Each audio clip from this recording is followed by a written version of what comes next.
Passenger অপেক্ষায় বসে রয়েছে রাস্তা তার মোড়। এটা হলো 4 রাস্তার মোড়। এখানে জেদ্দার এটা হলো যে মক্কার ফুরান রোড, এই যেটা যাইতে আছে ওইদিকে এটা হলো মক্কার ফুরান রোড। আর যেটা পানির ট্যাঙ্কারটা যাইতে আছে এটা হলো মক্কার ফুরান রোড। এটা যাইতে আছে ডাইরেক্ট আপনার এই বাপ মক্কার শেষ। এটা মানে সিধা রাস্তা হলো বাপ মক্কা শেষ, এরপর শরফিয়া বলদের দিকে গেছে। আর যেটা ওইদিকে গেছে ওইটা ডাইরেক্ট মক্কায় গিয়ে উঠছে।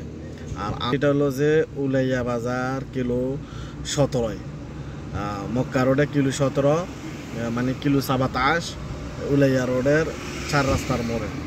এটা হলো যে আপনার কি বলে এটারে মাজারের কুবরি, ঠিক আছে। এখানে আপনার পানির লাইন আছে, ঠিক আছে না, পানির লাইনে মানে বৃষ্টির পানি, এই সেই পানি কারখানার পানি টানি যায় এটা দিয়া। কুবরি দেখেন, এটা হলো কুবরি, ছোটখাটো একটা কুবরি। বসে রয়েছে প্যাসেঞ্জার আসলে ইনশাল্লাহ একটা ভাড়া নিয়ে টান মারবো ইনশাল্লাহ।